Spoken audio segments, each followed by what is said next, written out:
Fingerprints on glasses. No, I can't do this without tea. And when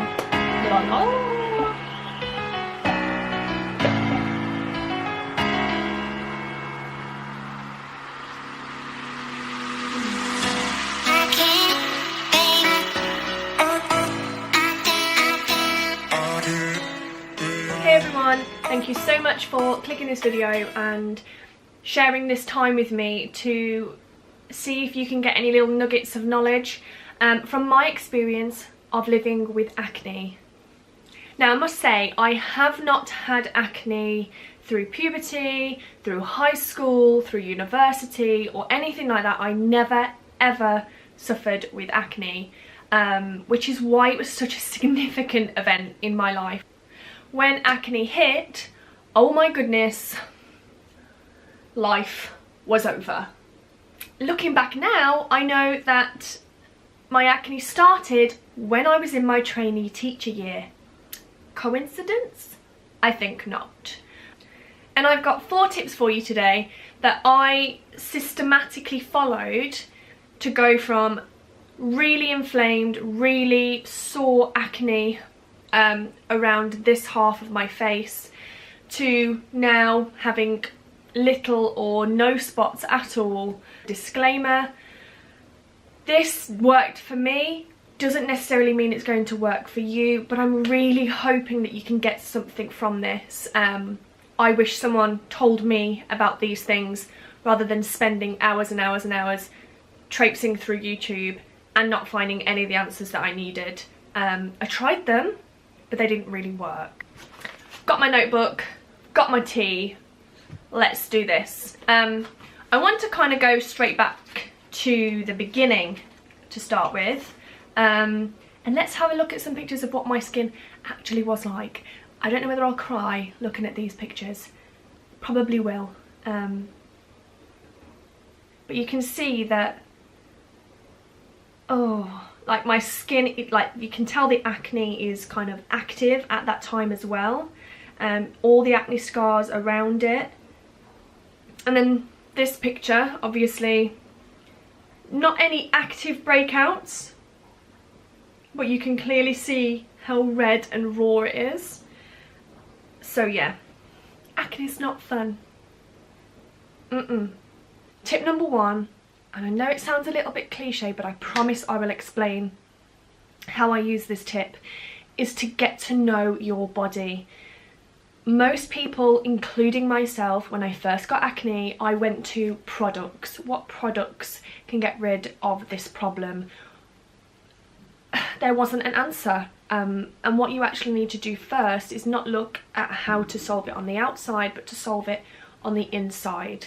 The fact that your body has got acne is your body's way of telling you something is not right inside of your body. Something is not working properly, or your body is uncomfortable with something, and you've got to solve what that is.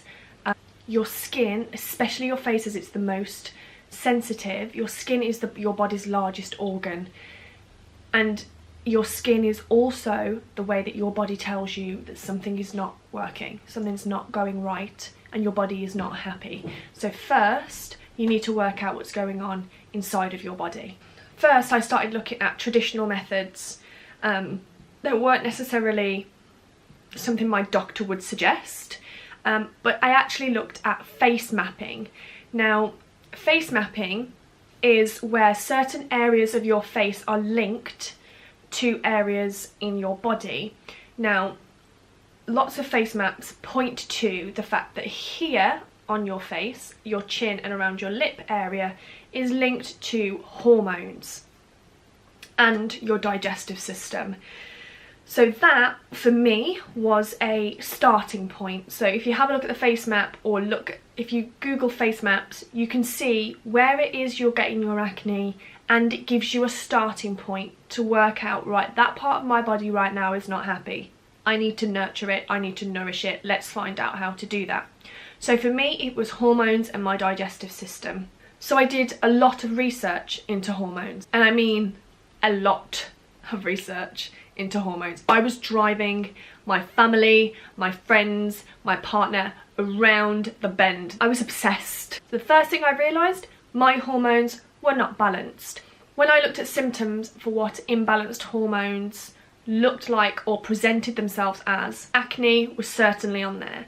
Other things such as another TMI. My periods were really quite heavy, and my cycle wasn't really long, but I was in a lot of pain when it first arrived. Mood swings, not feeling great. We're starting to see a pattern here. So I looked at the genuine scope of things that imbalanced your hormones or things that created inflammation. And at first I was like, girl, I don't eat any of that. I don't drink fizzy drinks. I don't eat McDonald's every day. I don't eat, you know, kilograms of chocolate. I think when you first look at things like that and you go, oh, that's not me, you build up this image that for you to fit that persona, you need to be eating like that every day. Wrong. I kept a food diary. And doing so, I was able to see that actually, yes, I didn't go out and eat a bag of Haribo every day. I don't drink fizzy pop. I'm not exactly a fast food lover. I slowly realised that over time, I was writing this food diary, I was building a bigger picture. Yes, I didn't eat it every day, but I was putting it into my body regular enough for it to stay in my body, but not regular enough for me to build up this image that I'm eating unhealthily. You might want to rewind that bit and listen again. For real. Now, all of these foods create inflammation in your body, and this is what was a game changer for me. Can you hear that noise? Let's hose down the windows that Jodie's sitting next to. I realised that after all the research, that acne is just a form of chronic inflammation. Full stop. That's all it is. Chronic inflammation. A build-up of inflammation in your body that comes out through your skin. All of the foods that I was eating was creating a build-up of inflammation. So I researched, as I do, and learned that it can take up to or even longer than a whole month to completely rid your body of chronic inflammation.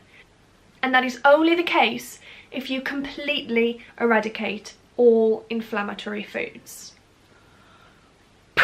This was a game changer for me. I managed to reduce the inflammation in my body so much that I just had inflammation. I didn't have chronic inflammation. So the point I'm trying to get to is get to know your body. What is it about your body that it needs? Have you got acne around here? Therefore you need to balance your hormones and look at your gut health, and therefore need to incorporate more anti-inflammatory foods. So research what part of your body it is that's really struggling, and find out what it is that you need to do to make your body better and healthier and nourished. Tip number 2, you have to examine your stress level. Stress, your body stresses, you produce cortisol. Cortisol is inflammation and an irritant to your body, to your organs. Skin is the largest organ in your body, therefore the most is going to be attacked. Dry skin, itchy skin, flaky skin, rashes, acne.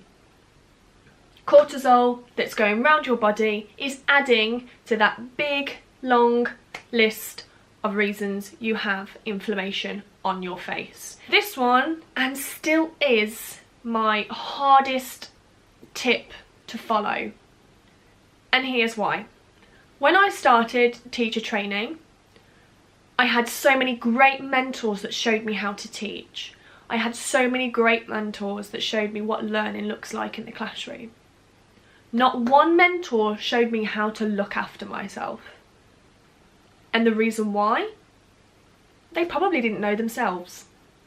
It is an issue within society. I feel very blessed that I'm part of an era that is about mental health and self-care. But not many people who were training me could show me how to look after myself. And the amount of stress that I went through naturally in teacher training, in my NQT year, and all the years after that of I've been teaching, no one showed me how to manage that stress. No one showed me how to diffuse that stress out of my body. The number one tip that mentors gave me when they could see that I was getting a little bit anxious or that I looked really tired was have a day off. Have a day off. Do you know how many books I've got to mark? Do you know how many teaching standards I've got to evidence right? Girl, have a day off? No, that's not happening. People gave me tips that, I can see I'm getting so antsy about this again. People gave me tips that were just unrealistic. I had no experience behind me to know that giving myself a day off was fine. Have a day off? What does that mean? How? If I'm gonna have a day off, okay, in the back of my mind I know I should be having a day off, but how? How is that job going to get done? How am I going to manage myself so that I can have days off? So I didn't know myself. I got through my PGCE. I started at my new school, which was amazing for teaching and learning. And I was in my NQT year, and all of a sudden I was starting to feel like something's not right. My mental health plummeted dramatically. I went to the doctors, I saw therapists regularly, and I was clinically diagnosed with anxiety, severe anxiety and depression. And I had acne all over my face, you know. And it didn't occur to me originally that this was all linked. Cortisol in my body was major. All the serotonin, the good happy hormones, non-existent in my body. It was a huge imbalance. And when I started researching, it was in my NQT year, and that enlightenment came and I realised I'm so unhappy. So I got a new job. My levels of cortisol clearly dipped. I felt completely different, almost as if my depression had completely lifted. So this part of my life was when I really started to analyse my mindset and how my mindset really had an effect on my health, and that attributing to my acne.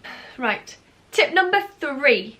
If you're still here, give yourself a little clap. This one for me was a game changer. Again, they're all game changers. They're all game changers, guys. Okay, I quit chocolate completely. Quit chocolate, sweets, whatever it is that you crave in your darkest times. When you feel really rubbish from work, when you are about to go on your period, when your partner's annoyed you because he's laying manure whilst you're trying to do a vlog. Those moments when you try to reach for something, what is it? For me, it was chocolate. Is it an unhealthy obsession? Is it something that is affecting your hormones in your body? For me, chocolate, yes. Tons and tons of dairy. This milk is produced to make a baby cow gain weight so that it can be strong and healthy enough to grow into about the size of 2 tons. Think about it. The amount of hormones that are designed for a baby cow we're drinking every day. So your body's going, what on earth is this? I can't digest cow hormone. I am not a cow. Only when I'm on my period and I'm a little bit of a drama queen. But I am not a cow. So why am I getting all of these hormones? I don't know. Either way, for me, I think reducing the amount of dairy I had, and there's a lot in chocolate, really calmed down my acne. It stopped new breakouts because the hormone level, the cortisol level dropped, the inflammation dropped, and therefore it wasn't triggering new breakouts. I still had acne, but it wasn't triggering anything new. So I gave up chocolate actually 3 years ago for Lent. They were the hardest 40 days and 40 nights of my life. I tell you that for nothing. Right, tip number 4. Now you've reduced all of the inflammation from the inside, let's work with what's left on the outside. So when I noticed the length between my breakouts was getting longer, I knew it was time to start reducing the inflammation on the skin. Every day I did a face mask just on the area that was affected by my acne. I used a fresh handmade face mask from Lush that was predominantly just natural ingredients, and you could tell it was natural because it was a fresh one. I had to keep it in the fridge, and if I left it out it would go mouldy, so I knew it was fresh ingredients that were involved. It was this one. Is it going to focus? Yeah.